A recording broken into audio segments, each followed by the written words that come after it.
2 Coríntios 6, nós vamos ler o 1 e o 2. Nessa leitura, na verdade, nós estamos na conclusão de uma argumentação do apóstolo Paulo. Nós chamamos de perícope textos que têm começo, meio e fim, normalmente argumentação, narrativa. E aqui é o fim de uma. Eu vou fazer logo após, durante a pregação, a leitura de toda essa argumentação, só que de trás para frente. Porque se formos por esse caminho, vai ser mais fácil de entender o que o apóstolo tinha em mente e também o que Deus quer falar conosco.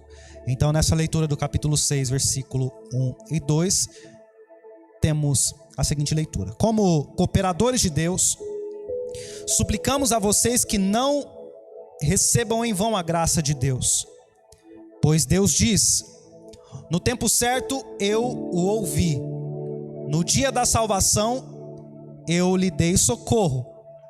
De fato, agora é o tempo certo, hoje é o dia da salvação. De fato, agora é o tempo certo, hoje é dia da salvação. Aleluia, aleluia. Nós te adoramos, Senhor, e nós consagramos a Ti o nosso coração, os nossos olhos espirituais, os nossos ouvidos. Pai, no nome de Jesus, fale conosco, porque eu sei que hoje é dia de salvação. Eu sei que o Senhor vai falar conosco. Aleluia.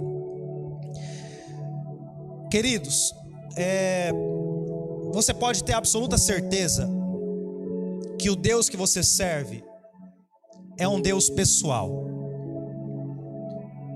O Deus que nós proclamamos, o Deus que nós anunciamos, e não nós que interpretamos ou concluímos, nós que temos as escrituras nas mãos, nós, o povo de Deus, os cristãos, o Deus que os cristãos anunciam é um Deus pessoal, é uma pessoa.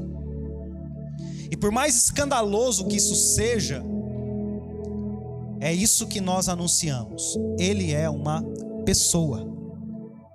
Parece que falar que Deus é uma pessoa limita ele, mas na verdade nós somos pessoas por causa dele, pelo reflexo da imagem de Deus. Para ser uma pessoa você precisa ter vontades, você precisa ter relacionamentos, não é? Esse objeto não é pessoal, ele não é vivo e não tem relacionamento, não tem vontades. Existem religiões, e a maioria das religiões entende um Deus impessoal. As religiões primitivas, por exemplo, que consideram o sol como Deus. O sol está lá, o homem está aqui, pronto. As religiões gregas antigas, existem muitos deuses, mas os deuses estão lá, nós estamos aqui. Para agradar esses deuses, o ser humano precisava tomar uma iniciativa de sacrificar, de oferecer, de consagrar, para que chamasse a atenção desse Deus, e esse Deus então fizesse alguma coisa. Nós não temos um Deus assim. Na verdade só existe um Deus, e o Deus que existe é uma pessoa. E o Deus que existe é pessoal. E o Deus pessoal é um Deus de iniciativas. Um Deus de iniciativas. Em todas as religiões, o ser humano precisa fazer alguma coisa para atrair a atenção de Deus. O Deus da Bíblia é o Deus que atrai sua atenção. Em todas as religiões, às vezes dentro da igreja, porque dentro da igreja tem alguns que pregam que você precisa chamar a atenção de Deus. Tem até músicas assim: eu vou chamar a atenção. Outro dia também ouvi um rapaz falando: pastor, mas eu sou só mais um no meio de uma grande igreja, no meio da humanidade, eu sou tão pequeno, eu preciso fazer alguma coisa para Deus me ver. Não é assim. Você só está vendo Deus porque Ele está se mostrando para você. Você não precisa fazer nada para Deus te ver. Eu sei que você é pequeno demais no universo, mas Deus te vê. Eu sei que você se sente minúsculo e talvez invisível, porque a sociedade não te vê, talvez a igreja não te vê, sua família não te vê, mas Deus te vê. Se você está aqui hoje na igreja, se você está aqui na live, se você está ouvindo uma pregação em qualquer outra igreja, não foi você que chamou a atenção de Deus, é Deus chamando a sua. Não foi minha propaganda convidando vocês, ou convidando a partir de links, foi Deus chamando. Deus é um Deus de iniciativas. Lá em Isaías, só para você ter uma ideia, lá em Isaías 28, o profeta diz que é Deus quem ensina o ser humano a plantar, cultivar e colher. Nem para sobreviver o homem presta sem Deus. É Deus quem ensina. Leia lá, Isaías 28. Ele diz que é Deus quem ensina o ser humano a cavar, a plantar, a regar, a ver crescer, a colher no tempo certo. É Deus. Deus tomou a iniciativa de ensinar você a fazer o que você acha que faz melhor. Você tem a mentalidade que você nasceu com um dom. Nossa, eu sou privilegiado. Tem gente que nasce e parece que ele sabe fazer muita coisa. Desde criança já joga bola, já é melhor que muita gente. Desde criança já toca violão, já toca isso. Meu Deus, é um dom natural. O cara já nasceu para isso. Quem ensinou sempre foi Deus. Deus sempre tomou a iniciativa de tudo. Foi Ele que criou o mundo, foi Ele quem criou o homem saiu da presença dEle, foi Ele quem chamou o homem de volta. Os homens da Bíblia, foi Abraão que chamou a atenção de Deus? Não, foi Deus que chamou ele. Foi Moisés que falou: eu vou libertar esse povo. Foi Deus que tomou a iniciativa para libertar o povo. Paulo também em outro momento diz que até o arrependimento é iniciativa de Deus. Tudo é por causa da iniciativa amorosa de Deus. E aqui nesse texto nós temos então uma mensagem da iniciativa de Deus para a reconciliação. Como eu disse, nós vamos ler do fim para o começo. Então eu faço a leitura do versículo 18. Eu tô vendo que tá errado o meu esboço aqui, rapaz. O baterista mudou tudo aqui. Obrigado, Murilo. Do versículo 18, capítulo 5, versículo 18, diz assim: tudo isso vem de Deus, aquele que nos trouxe de volta para si por meio de Cristo e nos encarregou de reconciliar outros com Ele. Pois em Cristo, Deus estava reconciliando consigo o mundo, não levando mais em conta os pecados das pessoas. E Ele nos deu essa mensagem maravilhosa de reconciliação. Agora, portanto, somos embaixadores de Cristo. Deus faz seu apelo por nosso intermédio. Falamos em nome de Cristo quando dizemos: reconciliem-se com Deus. Pois Deus fez de Cristo, aquele que nunca pecou, oferta por nosso pecado, para que por meio dele fôssemos declarados justos diante de Deus. A reconciliação foi de iniciativa de Deus. O ser humano, quando pecou, o ser humano, quando se afastou, se separou de Deus, ele se tornou inimigo. Tudo que Deus dizia para ele fazer, ele fazia o contrário. Não mate, matava. Não cobice, cobiçava. Não vai para a direita, ia para a direita. Siga por ali, não seguia. Nós nascemos com isso.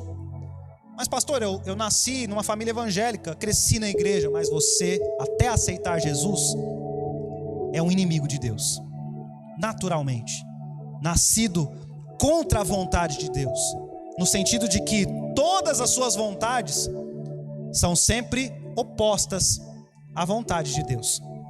O ser humano já nasce no pecado, já nasce inimigo de Deus, já nasce de costas para Deus. E pensa, No seguinte exemplo, um pai cria seu filho com tanto amor e dando tudo o que ele precisa, e ainda muito mais, e o filho, quando cria consciência, se rebela, bate na mãe, bate no pai, segue um caminho torto e faz tudo o que era para não fazer. Quem está errado na história? O filho. Quem está errado na história da humanidade com Deus? O homem. O homem foi criado perfeitamente. Nós fomos criados perfeitamente no jardim. Porém, um dia Adão decidiu se rebelar contra Deus. Por causa de Adão, todos nós nascemos rebeldes. Sabe quando você olha uma criança, aquela criança que dá trabalho, não obedece os pais, no supermercado, na rua, vai na sua casa, começa a quebrar tudo e a mãe fica sem graça. Ô filho, quebra não, filho, o liquidificador da irmã. E o filho está quebrando tudo. E a mãe pode bater, pode fazer o que for, e a criança está fazendo coisas terríveis, e a mãe fica sem graça. E você fala, se fosse meu filho. Até você ter um filho e sofrer a mesma coisa. Enfim, em alguns lares nós vemos isso. Crianças fazendo tudo o que não é para fazer. Assim somos nós diante de Deus. Caímos e tudo que era para fazer, nós não fazemos. O ser humano foi configurado assim desde Adão. Então, éramos inimigos de Deus. E agora, quem é que tem que tomar a iniciativa para pedir perdão? O ser humano. Eu vou tomar um outro exemplo que o próprio Deus faz no casamento. Deus se compara como marido e coloca o seu povo como esposa. E quando nós nos afastamos de Deus, é como se a esposa adulterasse, mas não apenas uma vez. Lá em Ezequiel faz essa comparação, em Oséias faz essa comparação. Obrigado. Em que o povo de Deus é como a esposa que foi muito bem tratada, que foi muito bem vestida e de repente decidiu se prostituir de graça. E faz essa comparação. Ninguém foi atrás dela, ela abria as portas para que as pessoas entrassem na casa. Ninguém foi seduzi-la, ela seduziu. Deus faz essa comparação dizendo, vocês são assim. O pecado nem bate na porta, é você que traz o pecado. Pecado nem te seduz. Ah, pastor, mas é muito difícil. Quem vai atrás é você. É você que procura na internet. É você que vai na boca de fumo. É você que procura a briga. Somos nós. E Deus fala como num casamento. Então essa mulher se sujou, manchou o casamento, sujou suas vestes. Quem é que deveria tomar atitude para a reconciliação? A mulher. De chegar e falar, verdade, eu te traí, me perdoa, eu sujei o nosso casamento, eu sujei o nosso lençol, eu sujei, me perdoa. Mas não. A mulher continua traindo, continua fugindo, continua criticando o marido. E aí Deus faz o seguinte, Ele toma a iniciativa de reconciliação. É difícil, né? O parceiro trai na descaragem. E aí quem toma a iniciativa da reconciliação não é o traidor, mas é o sujeito que foi traído. E foi Deus quem fez isso. E como Ele fez isso? Por meio de Jesus Cristo. Jesus Cristo veio, e Ele veio para tirar todas as manchas. O versículo 21 diz que Ele se fez pecado. Ele não se fez pecador, Ele se fez pecado. O que é isso?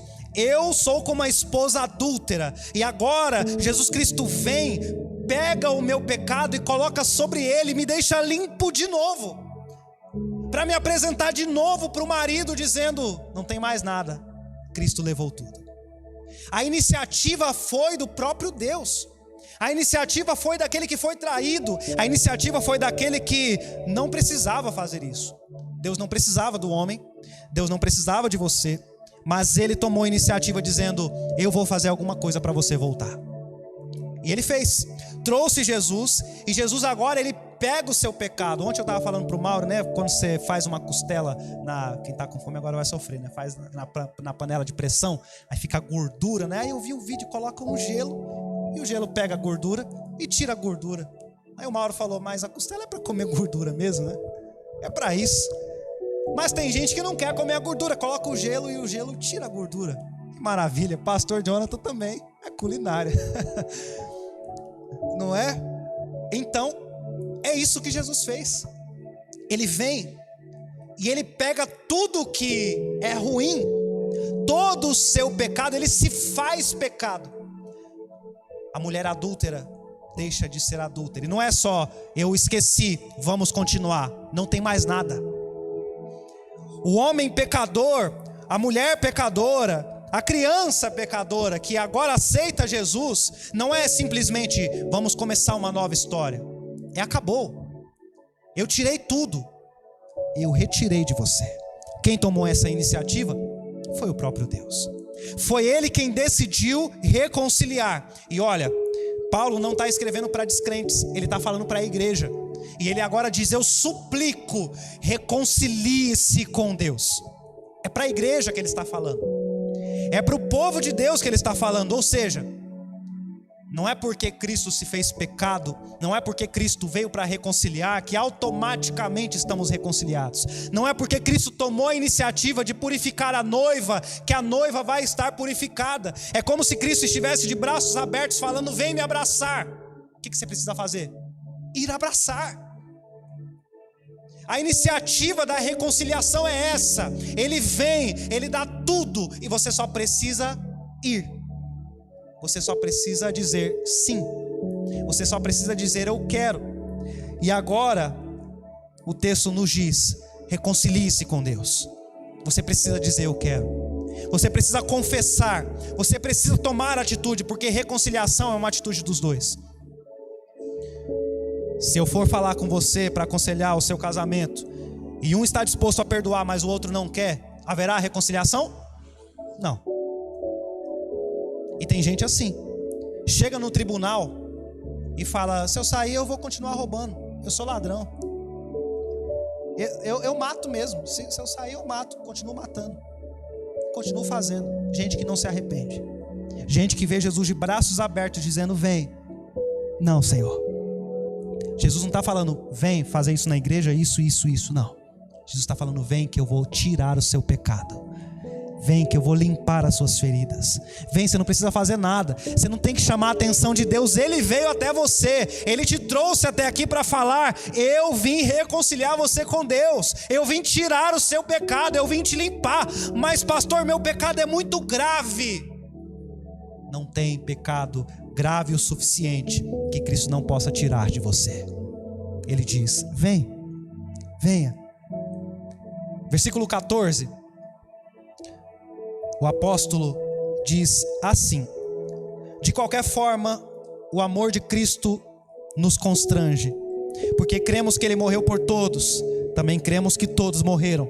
Ele morreu por todos para que os que recebem sua nova vida não vivam mais para si mesmos, mas para Cristo que morreu e ressuscitou por eles. Portanto, não avaliamos mais ninguém do ponto de vista humano. Em outros tempos pensávamos em Cristo apenas do ponto de vista humano, mas agora o conhecemos de modo bem diferente. Logo, todo aquele que está em Cristo se tornou nova criação. A velha vida acabou, uma nova vida teve início. O que Paulo está querendo dizer é o seguinte: eu não tenho outra opção ao saber essa notícia. Ele diz, o amor de Cristo me constrange. Isso quer dizer, me deixa sem opção nenhuma. Não é só me deixa sem graça. O amor de Cristo me deixa sem opções. Que amor é esse, Paulo? O amor em que um sujeito deu a vida por todos. O amor em que alguém, para reconciliar o sujo, o impuro, se fez pecado. O amor de Deus, meus irmãos, tem que te constranger, te deixar sem opção. E ele diz ainda, no passado nós olhávamos as coisas nos padrões do mundo. E ele diz, eu via Cristo como ser humano. Como fariseu que ele era, ele via Cristo apenas como alguém qualquer. Mas agora ele diz que ele é uma nova criação e ele vê tudo diferente. Agora ele está vendo as coisas de uma ótica diferente. Porque quando nós aceitamos Jesus e aceitamos esse amor, as coisas começam a ser diferentes. E que coisa é essa que fica diferente? Que coisa é essa que vai mudar na minha vida? Que nova criação é essa? É porque acabou os objetivos da vida. É porque eu não tenho outra opção. Na sua vida você não tem outra opção. Se você entende essa palavra, você não tem outra opção. E aí, no começo do texto, versículo 11, ele diz: assim, conhecendo o temor ao Senhor, procuramos persuadir outros, ou todos os homens. Deus sabe que somos sinceros, e espero que vocês também saibam. Estamos mais uma vez nos recomendando a vocês? Nada disso. Estamos apenas lhe dando motivos para que se orgulhem de nós, a fim de que possam responder àqueles que se orgulham nas aparências e não no coração. Se parecemos loucos, é para dar glória a Deus, mas se mantemos o juízo, é para o bem de vocês. Por que Paulo diz que ele parece louco? Porque os adversários estavam acusando ele de loucura, porque ele pegava pesado na advertência, porque ele pegava pesado com a igreja. Esse cara está louco. E ele diz: não, eu não estou louco. Esse amor de Cristo que me deixa sem opção faz com que eu saia para persuadir todos os homens, porque eu sei que o amor de Deus é grande e vai purificar todo mundo. E olha, você que está assistindo, ou você que está aqui na igreja, você que é crente de 20 anos e você que está chegando agora na igreja, o amor de Cristo deve fazer você levar essa palavra a outras pessoas. Porque se você sabe que o amor de Cristo purifica o pecador, então você fica sem opção, e a única opção é essa: purificar outras pessoas por essa palavra. Dizer para as pessoas que há salvação no nome de Jesus, dizer para as pessoas que em Jesus Cristo há uma nova vida, e é para nós. Reconcilie-se com Deus agora. Se você sabe os seus pecados e reconhece as suas deficiências, reconhece o quanto você está distante de Deus, talvez a pandemia te deixou distante de Deus, talvez você não consegue mais se aproximar da igreja, do povo de Deus, mas a palavra é: eu tomei uma iniciativa, venha me abraçar, eu já fiz o suficiente.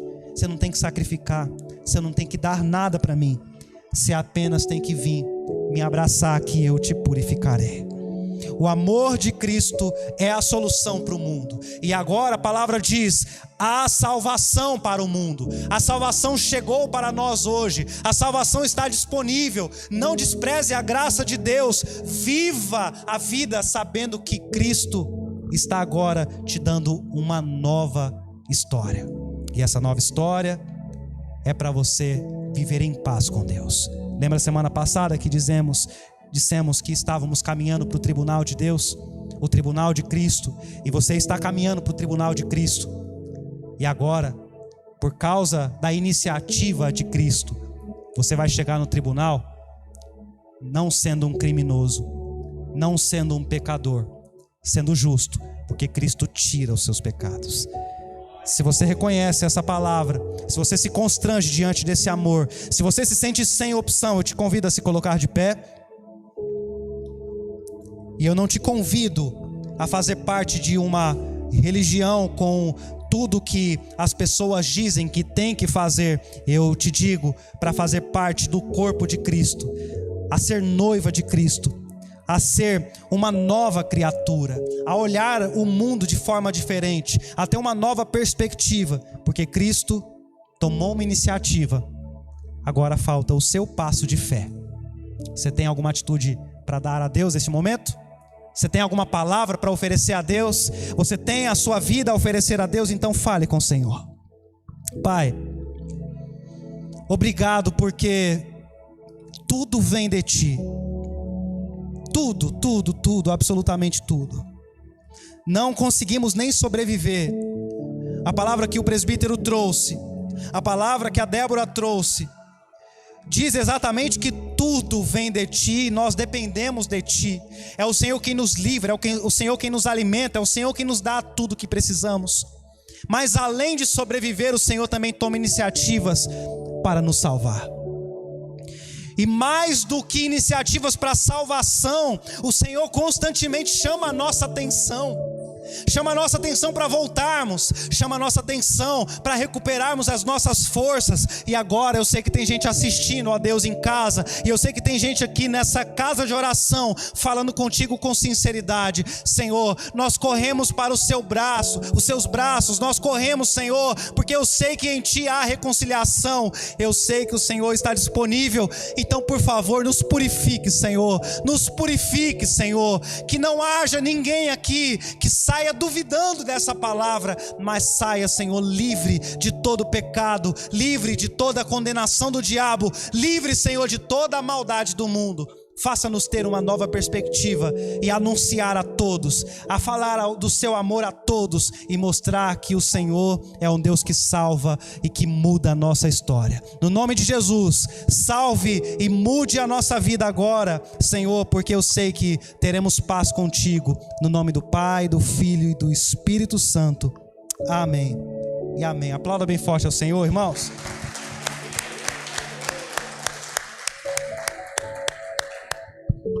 Aleluia. Deus abençoe a sua vida. Deus te proteja e que essa palavra te dê um norte para que você possa viver em paz com Deus. Estenda suas mãos. Que a graça do nosso Senhor Jesus Cristo, o amor condescendente do Deus Pai, a comunhão do Santo Espírito de Deus esteja com todos vocês, não só hoje, mas para todos sempre. Bem alto dizemos amém. Vão na paz do Senhor. Tenham uma excelente semana no nome de Jesus.